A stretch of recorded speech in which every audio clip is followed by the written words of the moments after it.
Hey y'all, Dennis here, Muddy Waters Search and Recovery, and wanted to do this video. I've been meaning to do it for a handful of days now and haven't got around to it. So I wanted to get this out there. I've had a couple people reach out and, ask if everything's okay because it hasn't been real active on this channel here recently. Some of the stuff that we've aired is stuff that we actually recorded a while back ago and was getting that back out to you guys and to some of the newer subscribers who may not have seen that content yet and wanted to get that out to you. Those of you who've been following for a while know that as of tomorrow, 5 weeks ago, I did have to go in and have surgery done. I got to go home that day. By the next day, the outer wound was infected. So that has kind of been a battle getting rid of that. I finished up the antibiotics this last Sunday and was able to go in and see the doctor today. Originally, I was going to be off work for 4 weeks with this. 4 weeks was last Wednesday. So last Thursday, I show up to work and found out I did not have a paper from the doctor saying I was cleared to work. So I had to wait, call the doctor's office to get that. And after talking with them, they told me they could not clear me. I had to wait till my appointment today and that I likely would not get cleared yet. So went back home and had the appointment today. And thankfully, he said that it doesn't look infected anymore, but the wound is still open. Basically, I had an umbilical hernia, and it started causing some issues, so they had to go in and fix that. And on the stomach muscle wall where they had to repair, that held great. That done great. It's the outer incision that we're still having issues with. Not to get too graphic, but you can still see meaty stuff up in there. But went in, saw the doctor today for the appointment, and he said it looked really good, for what it is.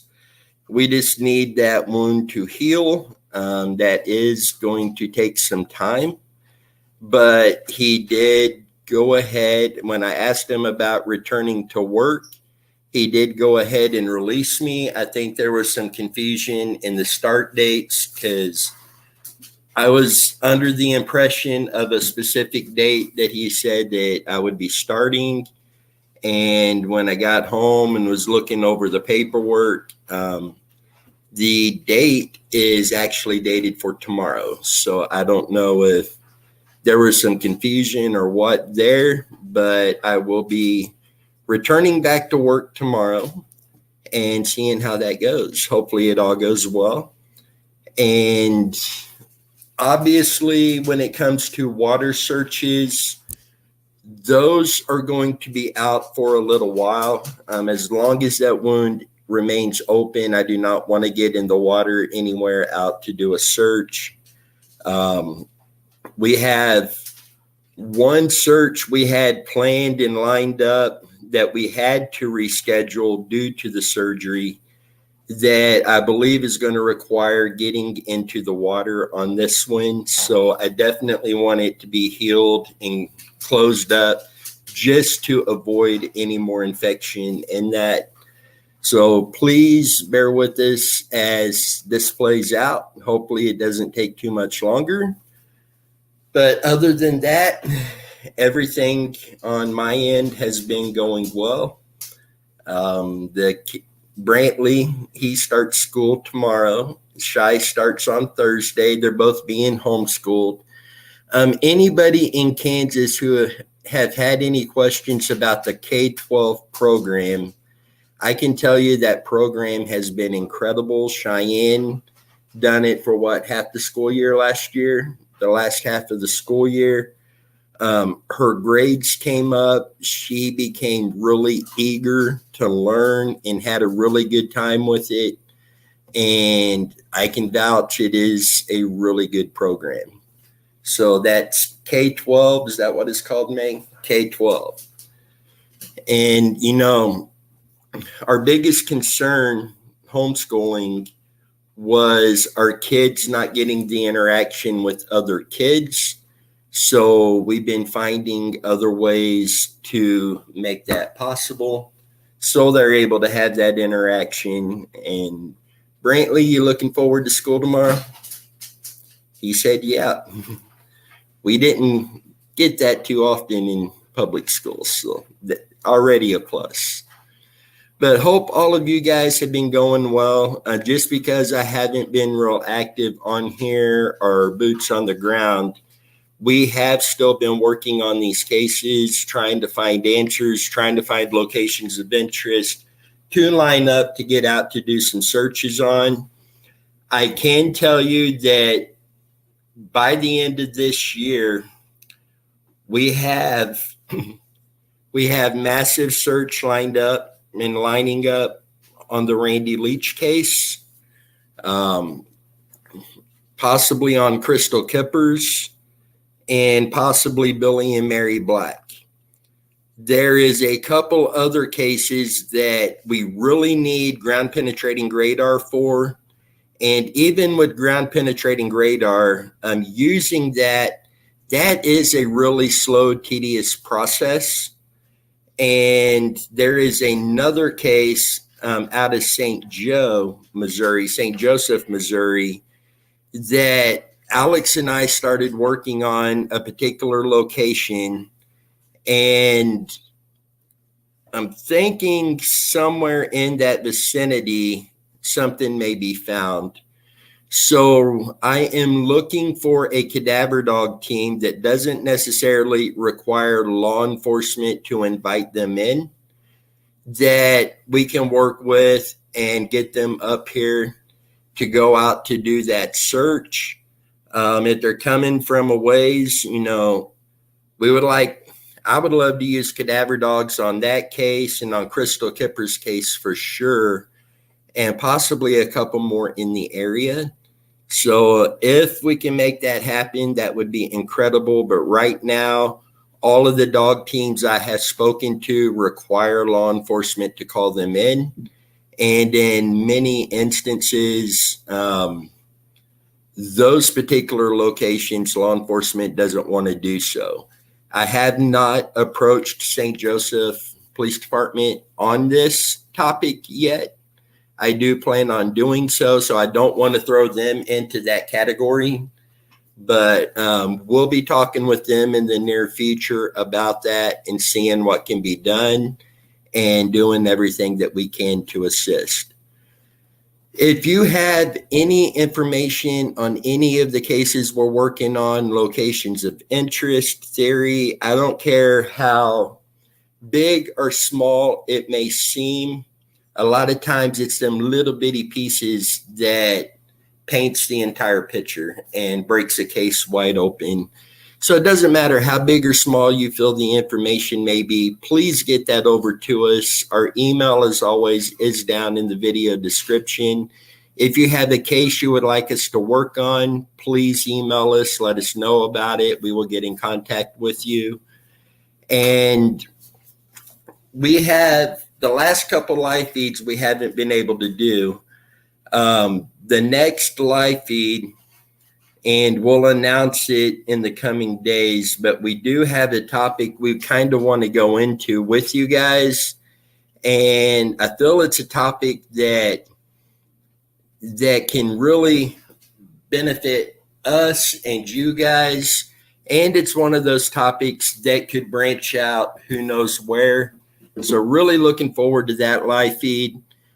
We got several others that we are lining up.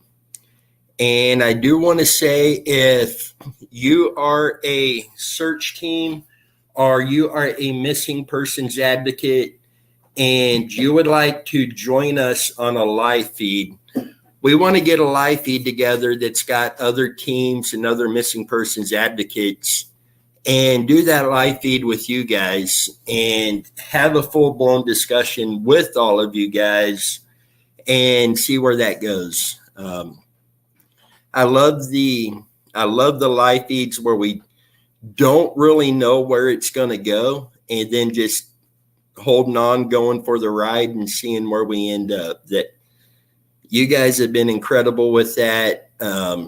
You guys contributing to the discussions in the comments has been incredible.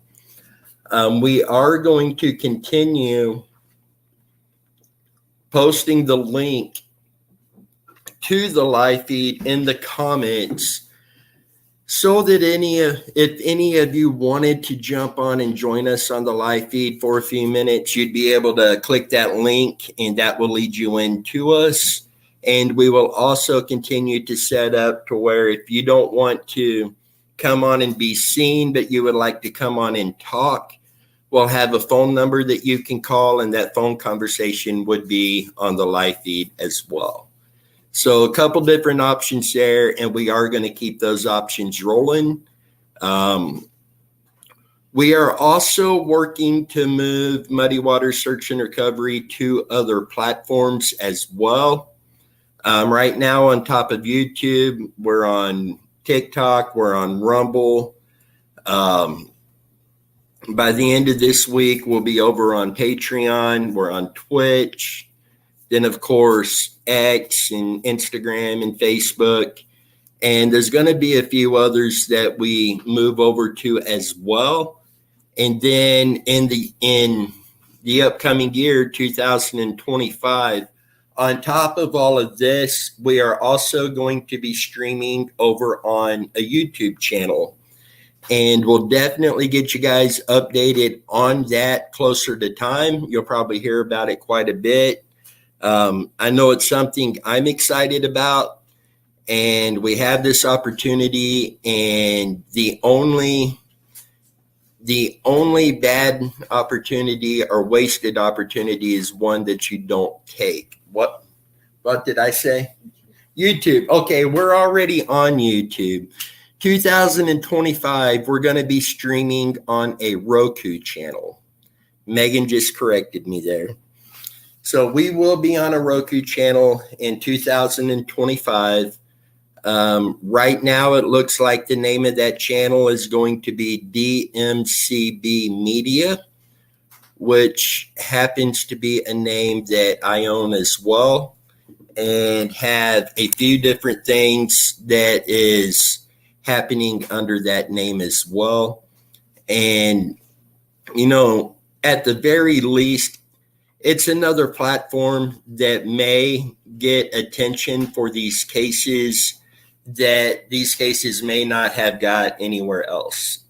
You know, there's a lot of people out there today who still doesn't use social media or YouTube or anything like this, but they stream on their TVs with Roku and other platforms as well. So I see it as an opportunity to potentially get these cases out to some people who may not have seen those otherwise. So definitely a lot going on behind the scenes, and looking forward to all of this that's coming up. And again, you know, I mentioned some of the searches that I know is going to take place this year. Right now, it does look like the event at Smithville Lake on October 3rd, 4th, and 5th, or 4th, 5th, and 6th. I have to double check that. But it does look like that event is still on. It may break down to those 3 days, maybe running sonar and marking potential vehicles or things of interest, and then going back again to try to confirm what's down there. Smithville Lake is a really large lake, a lot of access points, and I've done a video on this particular topic. So please go back and rewatch that video on the Smithville Lake event. it kind of breaks down how large the lake is, how many acres the lake is. I want to say it's like 145 miles of shoreline. So this is a really big lake with a lot of access points, a lot of creeks feeding in and out of it. I mean, it's going to be a chore getting out there and getting this done, but I feel that this does need to be done. I've been in contact with the Clay County Parks and Rec. We have their support on it, and I will be contacting the Missouri Highway Patrol as well as the Clay County, Missouri Sheriff's Department, touching base with them, letting them know what we're going to be doing, inviting them out. 2 reasons we want to do that. Number one is we're out there searching, so we're not trying to step on anybody's toes doing this. Clay County Sheriff's Department, I feel, do a remarkable job. I used to live in Clay County for quite a while, and I've been pulled over. This is my younger days. I've been pulled over for speeding and all of that stuff. And some of it was deputies from Clay County Sheriff's Department. And they always treated me with respect. Even though I was in the wrong, they still treated me with respect, Just, it seems like a good department. So we're not trying to step on anybody's toes, anything like that. We're just doing what we can to assist. And for a lake that big, law enforcement cannot use up the resources in the budget just to go out there and search the lake and see what can be found. So we have the opportunity that we're going to be able to do that. And then so we are going to do that. The number 2 reason that we will be in contact with them and keeping them up to date as well is, if we go out there and we do find a submerged vehicle and we need to call them, they're already going to have the heads up that we're out there doing this. So it's not going to be like a shock in them coming out trying to find out what's going on. We would have kept them in the loop, and it will make that working relationship go more smooth and perhaps help get that recovery done a little bit quicker. So we'll definitely keep you guys up to date on that and let you know if anything changes. Right now, that is the plan. And again, other searches lined up that I haven't gone into on this tonight. So it's going to be a busy rest of the year. Normally around the end of October, we stop scheduling searches until spring comes around and the weather turns. And then we use that time to start lining up searches for that coming year. This year is not going to be that way. We're probably going to be doing searches all the way through winter, where we can get in to do those. If the water's frozen, obviously we can't sonar over that, but we will be getting out as much as possible, getting caught up on these searches and doing what we can to bring these missing people home. So guys, bear with us a little bit longer and things will start to get back to normal over here. Fingers crossed we're able to go live this coming Sunday night. We'll keep you guys up to date on that. So Megan, am I forgetting anything or do you have anything? Don't forget to check out Crooked Trail Designs. I replayed a video of Megan and Chrissy showing some of her items. She has some new items from then, and she has new items that's going to be released in the coming days. Make sure to go over and check out her Etsy page. A percentage of all sales she donates to Muddy Water Search and Recovery. 100% of the sales of the Muddy Water t-shirts comes to Muddy Water Search and Recovery. So you are helping a small business with Crooked Trail Designs.